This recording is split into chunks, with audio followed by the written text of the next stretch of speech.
Dr. Danna Abraham, thank you for being here today. I'm so excited to have you, and thank you for your time for International Journal of Systemic Therapy and a topic that I know that is very close to your heart. Yes. Thank you, Dr. Rajay. It's a pleasure to be here. I'm so happy to have this time to talk with you. Thank you so much. So, the topic for today is microfeminism, which I know you have a lot to say about it. But how about we start from just the story? Why this topic is important to you, and how did you become interested in it, and what is the definition of microfeminism?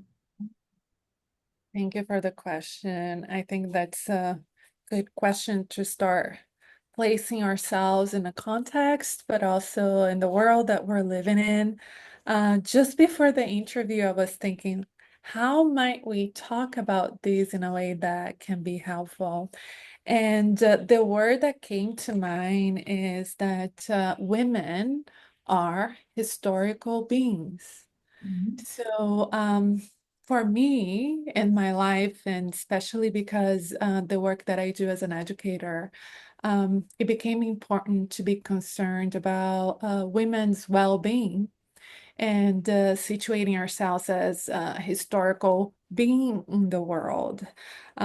Doing a little bit of research, I found out that women were not granted access to college.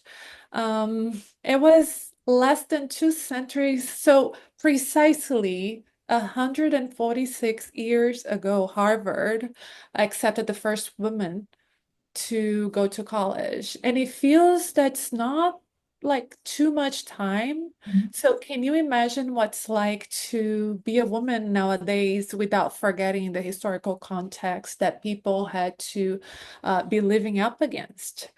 So what is microfeminism? So microfeminism for me is just an attempt to coordinate some different interactions with people in a way that I can shape different relationships and move away from some normative interactions that sometimes are really passive. And I say passive in a way that we're not aware of how we are interacting with the world, and moving to being an active, engaged being who knows the historical components of the world. And in my case, situating myself in this universe that has been giving women some conditions to live under. So that's it. That is very interesting. And you were talking about like the context and the historical kind of like story behind it. And I can imagine that it is easy for some people or many people to forget about that, right? And to forget about like all the different challenges and again, like context that women have come from or have to go through. So when I think about our field and in general, like mental health field, I think about the different kind of like worlds or domains that we have. We have teaching world, we have research, we have clinical, admin or leadership. So what do you think about microfeminism or the different practices that we can do in all these different worlds? That's a very big question, but Yeah. And I love to see where the question can take both of us in the discussion of this. But I will tell you that let me go way back to when I first noticed what was happening in my world, and then how I made an effort to make some to create some initiatives that I could do on a small scale. So the word micro means small. And when we talk about feminism, the first thing that, well, it's not a, sometimes people don't want to be in alignment with the word. And I've heard that feminism can be harmful to some of the more modern ways that people are relating with each other when it comes to what polyamory, or when it comes to different relationship structures. I'm not sure if that's true, but I'm sure that people are talking about it. When I think about feminism, I think about like the responsibility that we have in developing relationships with the world. And so the first time that I've noticed interactions happen in a way that it got me thinking was when I went to graduate school. And I'm not sure how was your experience, but my experience was really, I became the observer of so many interactions that we were in. And just as an educator right now, I have the chance to observe how conversations develop, how people interact with each other. But for me, I had this class that I was taking, and I started to realize that whenever I spoke, then whatever I was saying wasn't really considered. And even the ideas that I was proposing, which were kind of different, they were not landing or there was no continuation of discussion. But then there was this instance where one of my male colleagues just took the idea that I was speaking about and made it big. Mhm. And then people bought into it. And then I just felt time stopping at that moment. And I said, what is happening? Like, I just said the same thing and people didn't hear me. And now this person that's next to me, um, is talking about the same topic with the same words that I used, and there is more space for discussion. Mhm. So I did an assignment in graduate school, which was called an observational study. Mhm. And I became very interested in understanding if I could in any way look at displays of patriarchy in the world. And for me, that experience in the classroom was enlightening because it just showed me sometimes that women tend to be sidelined. And sometimes, like, that's the world that we live in, right? I'm sure you can ask several people who are in positions of leadership, and they probably will tell you the same story. And there are terms that people use for it, so I won't go into it. But when I was thinking, are there displays or evidence in the whole world that I can observe? And it can be observable for me to know that if patriarchy is alive, we know it is. Mhm. So I set up a study where I went to a busy store, and what happened was I have to put some constraints, and the question here is I'm going to observe men and women, and the store is very packed. And when men and women were coming to face each other and had no space to kind of move, Mhm. I was going to see who was going to give the way of passage to each other. And I sat there in my afternoon for an hour with a paper and a pen, and I started telling it. And I gave the same conditions to each person. They had to come in and had the same space, and the decision had to be made right away. So, do you guess my findings? Yeah, I bet it was women. So Okay. my findings were unsurprising. I found out that 99% of the times that women gave the way of passage to men. Mhm. And that was just how it was. Mhm. And since then, I became very interested and concerned about the well-being of others, like other women, but also I became much more observant in the ways that people were in relationship with me. If you know, research is very, very clear about how history have shaped the ways that women are pressed to behave. So there is still a lot of confining women to the domestic sphere, even though we are part of the workforce. We're here as researchers, educators. We're still fulfilling roles of caregiving.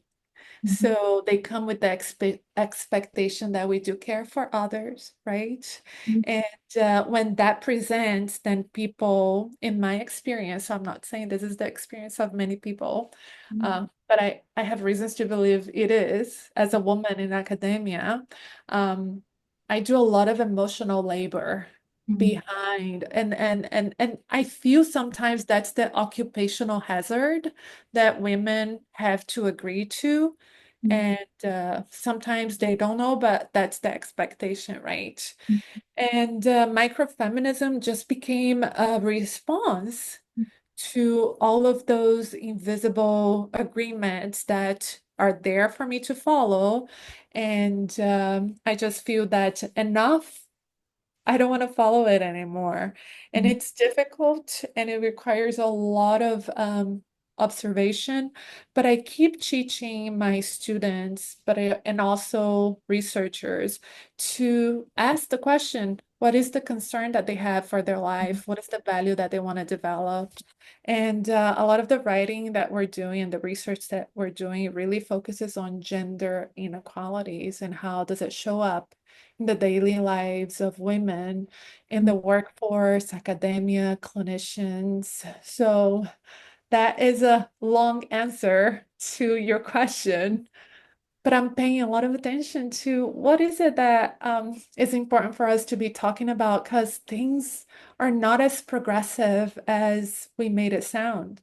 Yeah, yeah. And I wish more people paid that attention. And I realize that I don't know if you have the same experience, but as even like as we are talking about it, it's just very emotionally kind of like draining experience. So it's just it takes a lot from you to even think about all these everyday like examples in your life that, as you mentioned, like you observe and you see all these different things. When you were talking about this whole context and observation. I was reminded of the research that I did, about inclusion as performance or deep work. And if we consider like inclusion about like including women in the conversation, like how a lot of times what you see we and people are doing is about that performance. So macro kind of like big talks that we have. So they talk the talk, they never walk the walk. And you did that experiment at a store and we can continue that like with our everyday life with ourselves and people we know, right? That people who always talk about like all these different things and they try to be very mindful of like how the show is, right? But when it comes to small interactions, because of the reason, or at least one reason that you were talking about it, they are small and they are invisible. No one pays attention to the consequences and the interaction and the whole story. And you are right. And I'll tell you one thing. Going back to the literature, if you look at the work of Rachel Hare Muston, who really was exceptional in writing things that were really radical at the time, she wrote a piece in 1980 where she was discussing that the MFT field was evading some responsibility into looking at feminist issues in favor of diversity. So diversity became a hot topic, and I'm just the one telling you what I read. Mm. Don't kill the messenger, right? Um, but she was calling attention to some of the big organizations that were leading the way and saying that feminist issues still deserved attention. But right now, because diversity was such a hot topic, no one wanted to talk about these things that happen on a daily basis. So, how do we create time and space and community to talk about what do we care? And I think for me, I'm in this pivotal point, Dr. Rajaye, because I've been in this world for a while. And my first therapy session happened when I was still like very young. Mhm. Uh, Therapy session where I was considered a psychologist. I graduated very early. So I'll tell you, it's been more than 2 decades that I've been around the world of behavioral health. And in the beginning, I was very eager to learn models of therapy. And the more that I've learned about social justice, the more the more I became more aligned with the ideas and the ethics and the values. But in the past 3 years, something happened that shift the way that I'm understanding myself and what my contributions would be. Mhm. And I've been telling people and my students all the time that I'm no longer interested in teaching people how to do therapy if they're not able to be with each other in a way that honors each other. Mhm. And that looks different for anyone, but if you are coming to school to learn how to do therapy, I don't think it's enough for people to care for clients who are suffering. I think that we should care for each other. And caring for each other is a feminist issue, in my Mhm. opinion. And I'm personally and professionally invested 100% of the way. Mhm. So it starts from ourselves, right? And Yeah. with ourselves, yeah, within the relationships that we have. That makes a lot of sense. And I understand and agree with what you were saying about what you were reporting about diversity. And even like with that, I think that a lot of times it's again like it's about performance, it's not about the deep work. So I wish like the conversation was about the diversity and at least that part was the deep work that we were doing. And I think that that is not the case. And I think that we still like do research sometimes, like talk about it in the clinical world, in teaching world, about all these different things, just because we want to say, hey, like we kind of like put the check mark on the table and on the paper and say, hey, we're done. Like we are mindful of this topic. And I think it's the same thing about microfeminism and women's rights and all the different things that we are talking about. Mhm. So tell me more. I'm very curious because you've mentioned that you're paying attention and you're practicing and you're trying to do this in your own life.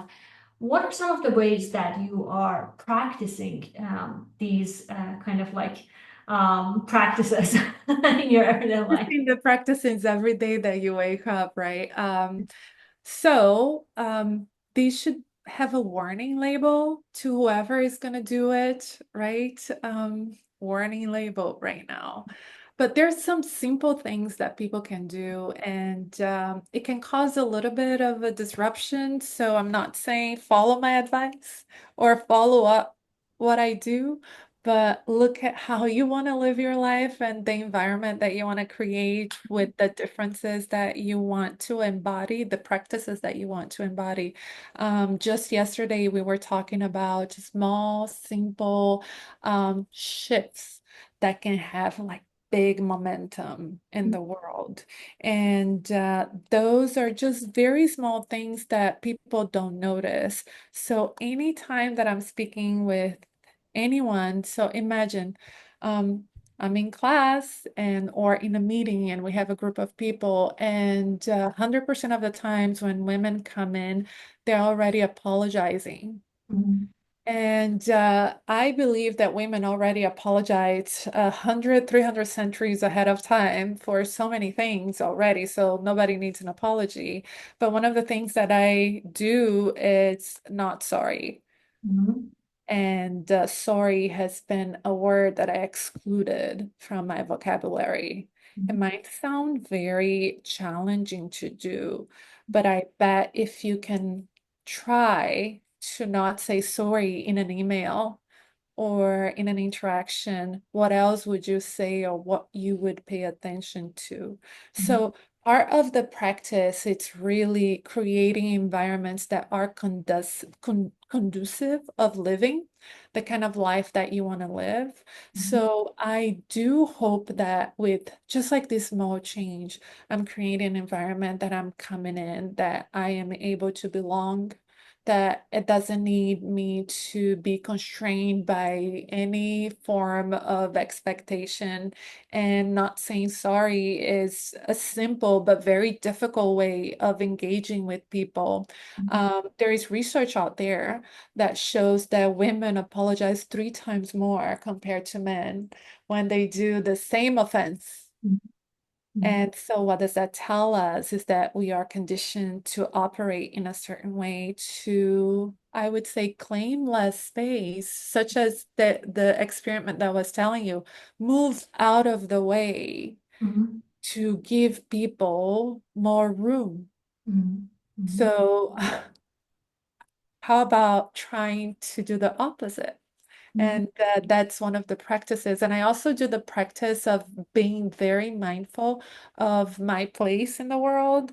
And that observational experiment that I did gets me in trouble in the airport. So some people almost run me over. Man, almost. They run me over in airports. I just went to Atlanta in December, and but I'm committed. And that's the risk that I'm taking. If they're not paying attention, that means what? That they are assuming that people are going to be going out of the way for Mhm. them. So Mhm. I try my best not to. And it's very surprising. So each time that that happens, it's a new data point for me. And I'm like, oh, you were expecting me to move out of the way to cater for you. So Mhm. then what happens when you pay attention to Mhm. yourself because I didn't move out of the way? Mhm. Mhm. Mhm. It sounds simple, but it's just like so big. Yeah. The other one that I wrote about, and that one, it's I've noticed because we work in institutions, organizations, and I believe that people are trying to live life with their schedule, doing so many things at the same time. Productivity is always like top priority, right? But I've noticed that a lot of people they tend to dismiss the time that I reserved for meetings or like reschedule. And they do that without accounting for like, is that going to affect my week load? What's going to happen? So I usually, when they come in and they try to say, oh, I'm sorry, I rescheduled a meeting and something came up. And I said, thank you. Thank you for acknowledging that, like you did this, and instead of saying it's okay, like Mhm. It's not okay, Mhm. but thank you for acknowledging. And the hope is that in the future, if women stop saying it's okay and accepting that that's what happens, right, and it's normal, then the hope is that people who are interacting with each other think about each other. Yeah. Yeah. I think that you are changing it kind of like intergenerational messages that we got about all these different things. You're trying to change the pattern and changing those interaction, which is very great. And also like, I think it's very powerful. So I'm curious about Donna, about like one might say like when you are talking about claiming your space, when you're doing that, looking at it from a systemic and relational perspective, what happens when there is actually less space for you in the system, right? So from people who are above you, like now, there's actually less space for you left for you, and you're trying to claim that, you're trying to advocate, you're trying to raise your voice, and that is powerful. And at the same time, like system is there. So I'm curious to know if you are thinking that is impacting, kind of like shaking the tree, or what is your thought process behind that? Mm. So I think for me, relating to what I'm doing in a way that supports my hopes and my life has been helpful. So, in the beginning, when I was noticing everything, my reaction was, I'm Mhm. very mad that I have to go through this. Mhm. I'm very mad that like not everybody is given the same conditions to be in the world. Mhm. Um, but the reality is that, especially in America, if you understand what I'm saying, Mhm. is that women are still fighting to Mhm. have autonomy over Yes. their bodies. Mhm. They're fighting to have a space in the world. And I think the process and the exercise for me has been how do I relate to a world that sometimes does not give me the conditions that I want to exist? Mhm. And those would I have fair conditions to come into work with equal pay? Women in the MFT workforce, they make up to 70, 80% of the workforce. There was a study that was done I believe 5 years ago, and I can look it up, the reference for you, that even though we make up the majority of the workforce in MFT, that men still get paid more Mhm. Mhm. for the same work that they provide. So relating to the context that I'm in a way that supports me has been helpful. So it shifted my physiology from being angry, but it's giving me this metaphor of like coordination. So for the system to be a system, coordination needs to happen, right? Mhm. Mhm. So there are people doing things the same way that they have been doing, and the cell is functioning in the way that it's functioning. And go back to biology and Gregory Bateson, who was wonderful in studying ecological systems, and it's keeping the homeostasis, right? So in similar ways, I'm trying to coordinate some practices with some people that I can count on, and starting to see myself as part of the process. Mhm. So rather than seeing that I'm against a system that has been not fair to Mhm. women, Mhm. I'm trying to see myself as well. I'm also creating and co-creating with the system that is how it is.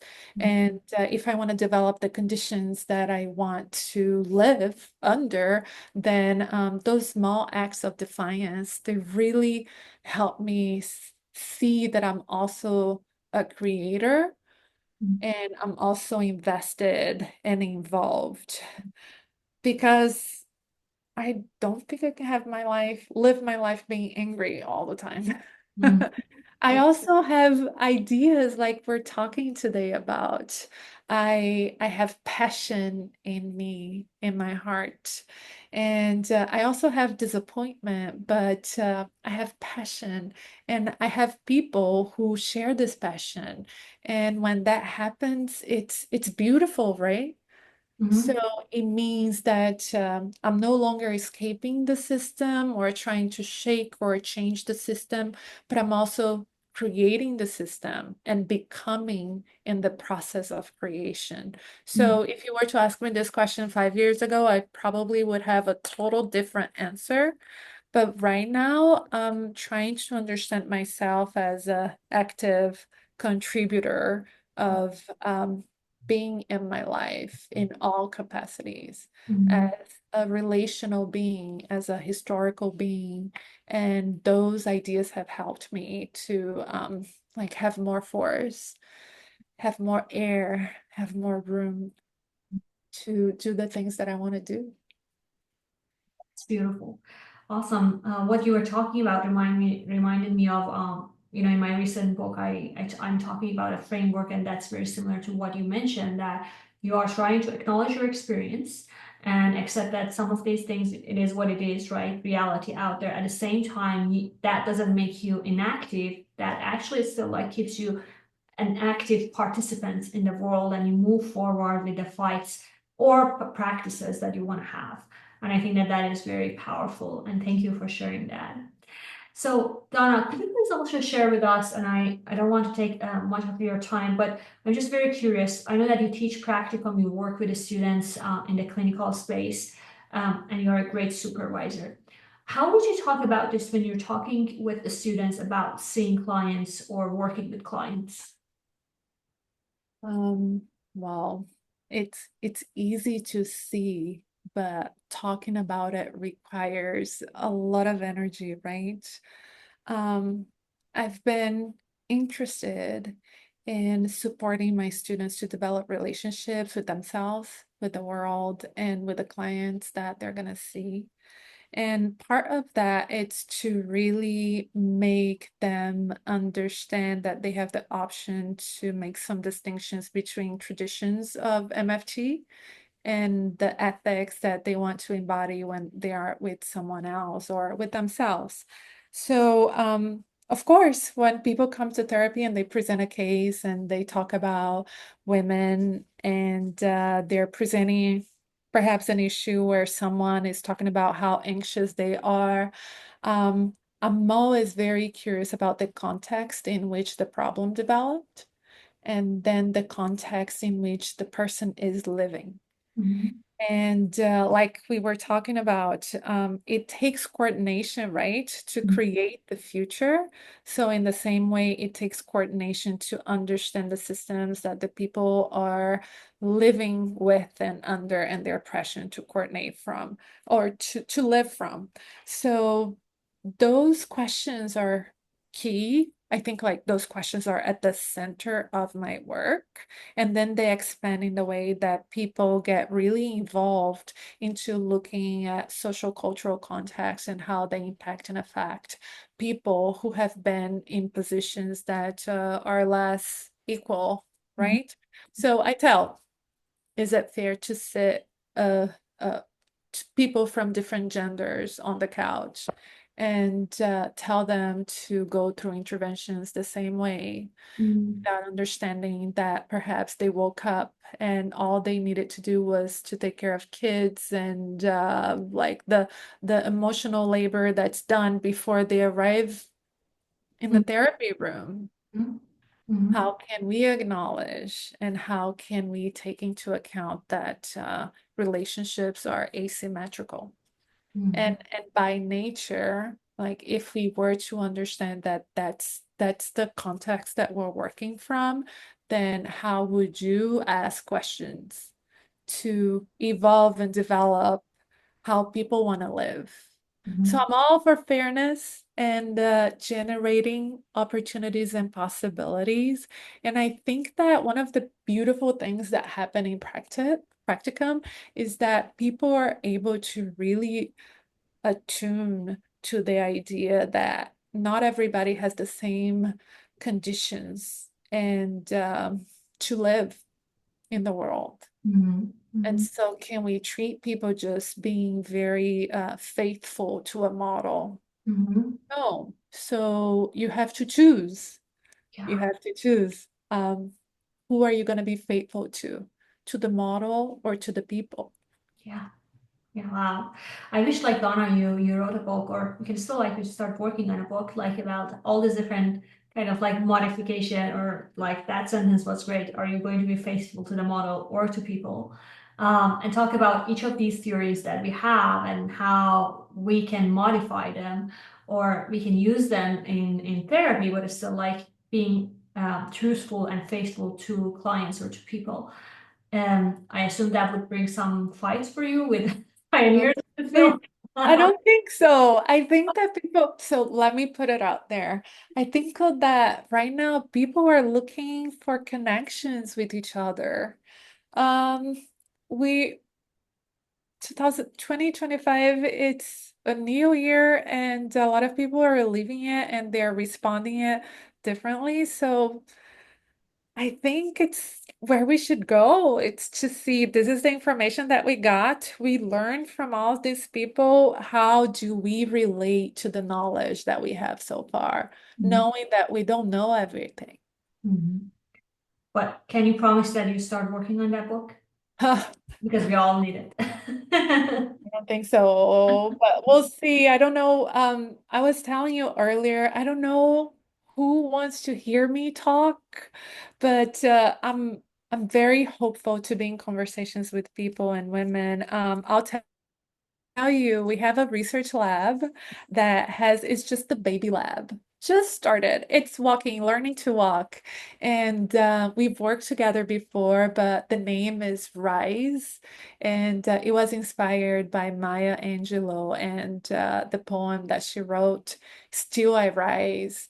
And it's just like some ways that I keep myself close to inspiration, but also energy to keep going, because some days I don't want to paint the picture that I do this without pain. I have a lot of pain and I have a lot of suffering, and but I don't identify as a victim. And I want to understand myself in those ways. So, research initiative for storytelling engagement It's an initiative to engage people in storytelling and get to know people from a perspective of what matters in their lives. And we're doing it. We're doing a study about student evaluation of teaching, and there has not been a study done exploring that theme in the MFT field. So we're just wrapping up. That's to be published, but it's exciting and it gives you energy to keep you going. I know. And I love you. I know that you know that I love your lab, Rise Lab, and I love just collaborating with you. It's just so easy and professional and enjoyable. And I really like it. And all the projects that we have done together, I'm very proud of them and also proud of working with you. So thank you for including me in some of your projects.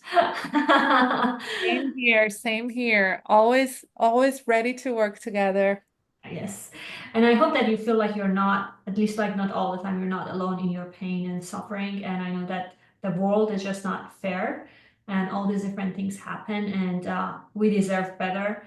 But I hope that we, as like human beings, sometimes we feel like we are in this together. And I hope that you feel that. Some days, yes, some days, no, but it's part of the process, right? I know. Yeah. So thank you so much, Donna, for your time and sharing your wisdom. I always learn from you, and this was a great conversation. It gave me so much to think about and reflect on, and it had some aha moments for me. So I hope that audience and people who watch this and listen to it would enjoy it. And I'm sure that they can reach out to you if they have more questions or they are curious about your projects at Rise Lab. But thank you so much. If you have any last word or sentence, please, you have the time. Thank you so much. I just appreciate the opportunity to speak, and I so appreciate you asking the questions. So, anyone who wants to keep going with the conversation, just reach out. And many thanks. Thank you. Have a great day and see you around. You Bye. too. Bye.